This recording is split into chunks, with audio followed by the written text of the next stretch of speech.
Hello all. As Jeff said, I'm Rob Goldman from Backpack Health. I would like to thank you all for your time and the opportunity to be here. Before I get started, I want to just say I think this is awesome. This is a lot to take on Jeff's side of things and everyone else that was involved. I think it's really cool to be here for the first one of these.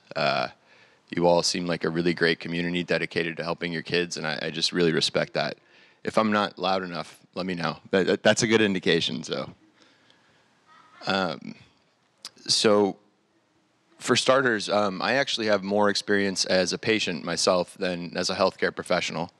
When I was 2 months old, I was admitted to Boston Children's Hospital for the next 2 months. I spent a lot of that time in the ICU. And then when I was 10, I was diagnosed with inflammatory bowel disease, and my parents and I said, "What is that?" So we got super involved with the Crohn's and Colitis Foundation of America.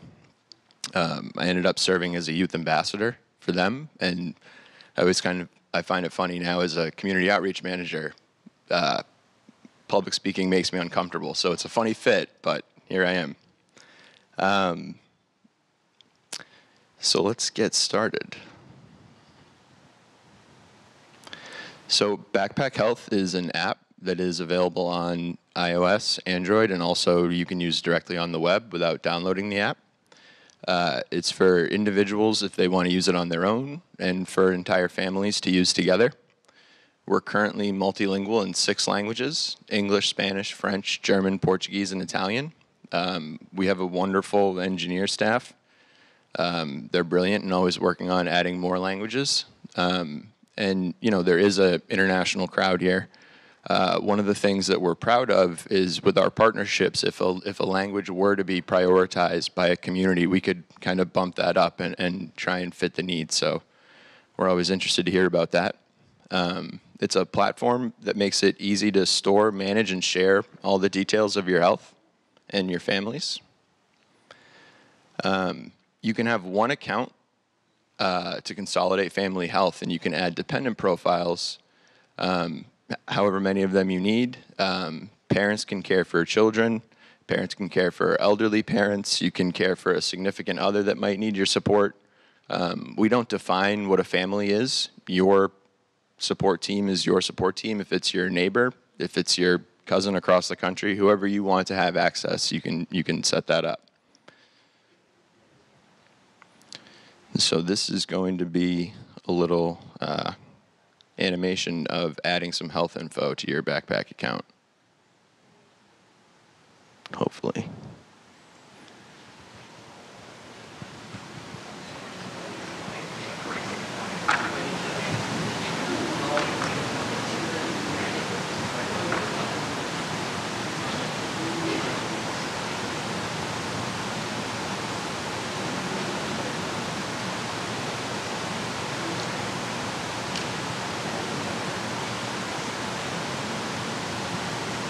So this just shows it's a pretty intuitive tool. It's easy to use.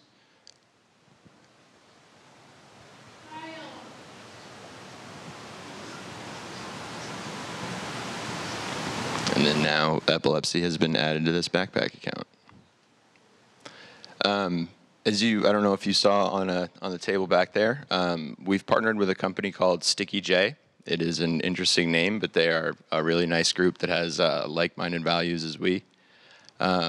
So if you were to, every Backpack account comes with an emergency share card that gets its own unique URL and access code.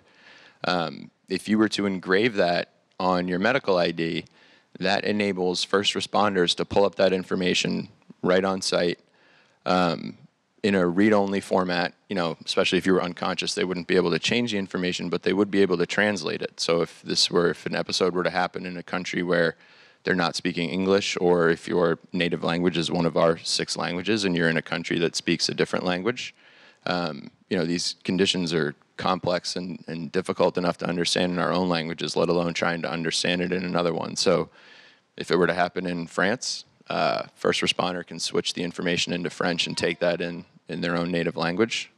And that can be done even without cell signal or Wi-Fi. And that's because all of the translations are already done inside the program. We combine, I think we have over 24 clinical dictionaries in multiple languages that we mash together. So it's not like a Google Translate. Everything that's getting translated does have an exact translation already built in. And this is actually, it's not limited to putting things on a medical ID. If you stop by the table, we have luggage tags that you could put this on. We have a magnet that you can put on your fridge. First responders are, they're trained to look at the fridge if they go into a home the same way they're trained to look for a medical ID band if you're in public. My fridge doesn't magnetize, so I have mine on my circuit breaker box. It's the first thing you see when you walk in my apartment. And then the emergency card is one of the share cards, which is a unique feature we built that enables users to share information with whoever they feel needs it. This is done securely. You can create as many share cards as you would like for any need, whether it's you want to send something to the school nurse, if you have a child going to camp, or a friend that is kind of watching a kid at a sleepover, anything you need, anything you feel you need to share that information, that's your decision. There's a couple ways to do this. You can export basically a static version of a share card as a PDF, and you can share that however you're comfortable, whether it's Dropbox, email, text. We also have the option to send someone the direct link to your share card, and you can give them the access code. And what that does is, if you change the information since the last time you sent them the information, when they go to that site, they see the updated info, which is much more helpful than a PDF that doesn't change as your health changes. And then another nice thing about that is you can change the access code if you decide to. So if for some reason you feel you don't want that person that you've shared the access with to have the access any longer, there's an easy way of just kind of cutting that if you would like. And this is another animation of using a share card.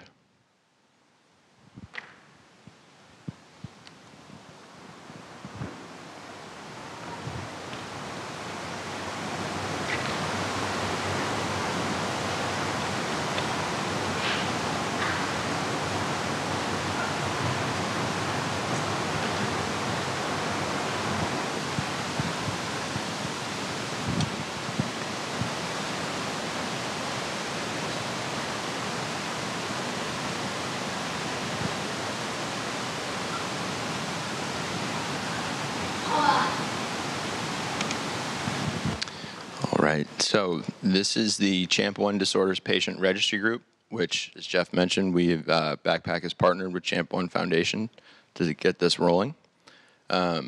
Group members can help to fuel innovation and research by answering smart survey questions from the foundation, which Jeff alluded to. And one of the nice things about those surveys is if you've been the group member for a while and the foundation pushes out a handful of surveys, if they ever have overlapping questions and you've answered that previously on Backpack, it's going to auto-populate so that you don't feel like you're at the doctor's office filling out the same form each time you go, and you don't get that user survey fatigue, which we all get. Being a part of the group also enables members to stay informed through educational resources shared by Champ1 Registry Group. And down here is the link if you would like to join that group. And we've got some information on that back there as well. When we have a partnership with a foundation like Champ1, we create a Champ1 Registry Share Card. And this is a way that enables users to contribute de-identified information to the Champ1 Research Foundation and Backpack. And as Stacy mentioned, that's not always everyone's cup of tea, but we think it's a good way to kind of help improve the lives of those dealing with conditions today and everyone that's going to come after. Users can feel confident knowing that their de-identified information is being shared safely and securely for a good cause. I think if we're here, we believe in the power of research, so that's what we're working towards. A little more info on the group surveys. As I said earlier, they learn as you go, so you don't answer the same questions multiple times. Another nice feature of it is when you get started, it'll tell you how much time it'll usually take, and you don't have to do the whole thing at once. You can pause it and come back and finish the survey at your own pace later if you'd like. We've also started working with a company called Antidote on a clinical trial finder group, which enables Backpack to be notified of clinical trials through partnerships with clinical trial matching organizations. And by joining this group, users are notified of clinical trials that would be relevant to them based on the conditions that they've entered into their Backpack account. And that's something you have to opt into. We don't just push this information to anyone. It's not that if they indicate something in their Backpack, we can reach out to you. It has to be explicitly if you have joined the group. And then all the information contributed by members of the clinical trial finder group, just like every one of our other groups, all remains de-identified. We also recently just added a new feature, which is an EHR data collection to kind of push the ball towards interoperability. It's currently in beta for US users, and we're working on international expansion as well. It enables users to link their Backpack profile to their patient portal by entering their credentials. That can just kind of connect right there. And instead of having to enter all the information piece by piece into your Backpack, it will just pull it all for your portal. And you'll be given the opportunity to review all that information before that, because you might not want to include some of it in Backpack for whatever reason. And also, just like anything else in life, medical records are not perfect. There are errors, so you can catch things that might not be completely accurate before they go into your Backpack. And on top of that, if we don't have a connection with your patient portal, when you do that, you'll be notified we don't currently have that connection, but that triggers the process of us starting to make the connection, so eventually it will be there. You do that once with each of the patient portals, and then each time you go back to the doctor, when those records are ready, can you all hear me? I feel like the mic keeps cutting out, sorry. When you all are ready, when records are ready, they will be, you'll get a notification that says you have more data that you could import if you would like. And on top of this, we currently have pretty much unlimited file storage in your Backpack account. So if you already have copies of, like PDF copies of your medical records, you can upload all of those if you'd like. Those aren't currently translatable because that technology just isn't there, but it's still good to have. If you have a voicemail from a doctor explaining how to care for something that's kind of complicated, you can upload that. You can upload image studies, whatever you feel is relevant to your care. If you want to store that in your Backpack, you can. And here's a little animation on connecting to patient portals.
This just shows the process that I was speaking to before. Probably should have just let that roll.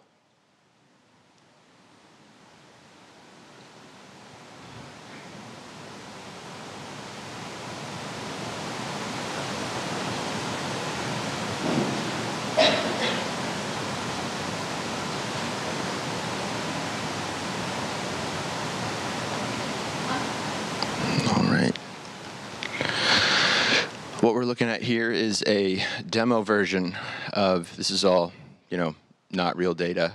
This is what the registry dashboard looks like. As we said earlier, with consent, all contributed de-identified information is collected for Champ1 use in research. Group members' identities are protected and always remain anonymous. And the real registry dashboard would only be accessible by the Champ1 administrators or whoever they designate to have access to that. And we're also working on features that would enable members of the group to communicate directly with each other, but we're just building that out.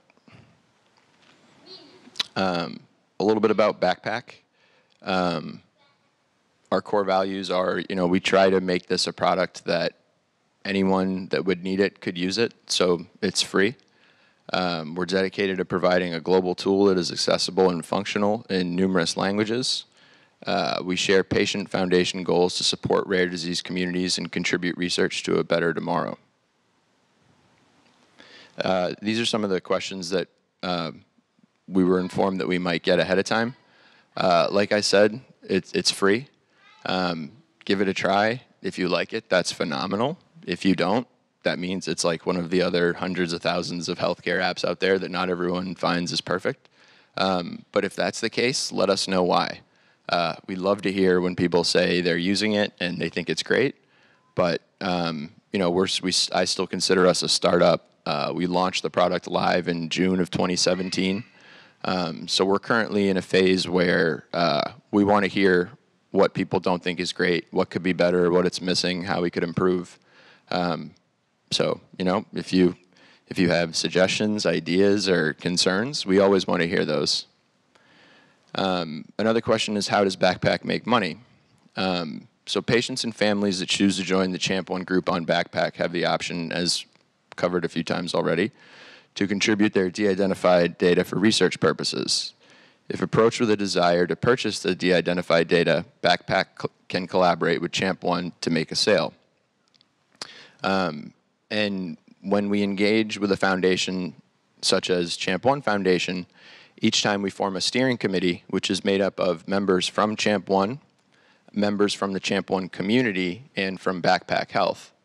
If we are approached, this is a group decision. Champ1 would never find out afterward. It would have to be entirely unanimous that we want to make that sale. And if that sale is made, we actually do a 50-50 revenue split. So 50% would go to Backpack, but 50% would go directly back to the Champ1 Foundation to support things like a conference and research. And really, it's not Backpack's business. However, the foundation feels those funds would be used best. That's their decision.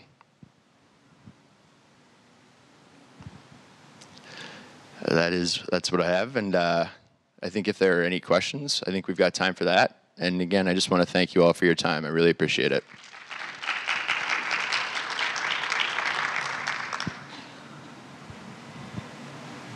Any questions?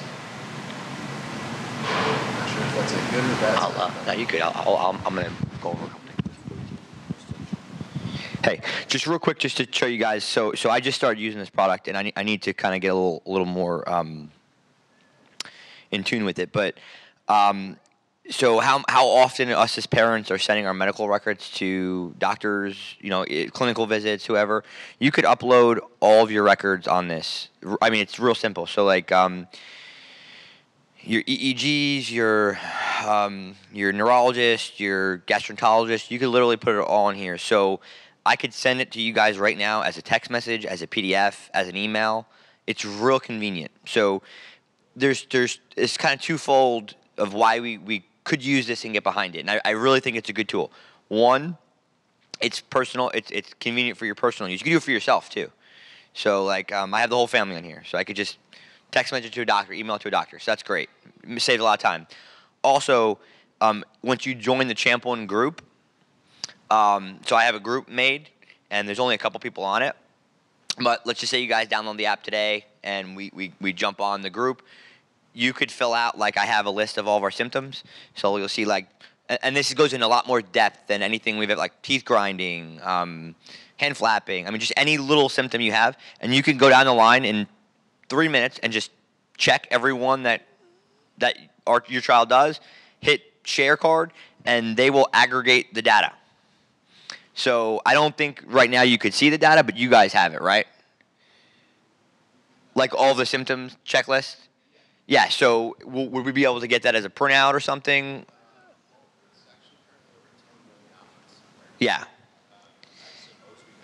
Yeah, so if we're looking to ever get that information, we could have it as a printout. But the second fold, why it's good to utilize is, like I said, we have no published information on Champ1 and autism. There's no published information on Champ1 and seizures. There's no published information on Champ1 and gastrointestinal issues. So there's literally no information published about our group. If we ever approached a doctor or a doctor approached us, we could take a survey. It's all backed by IRB, which means that's what you need to make it credible to be relevant data, and they could use that information to work with. So we'll talk about it a little later as well, and stop by, get his app or his paperwork. There's the information on how to download it if that's something you're interested in. We could talk about it after too when we have our vision.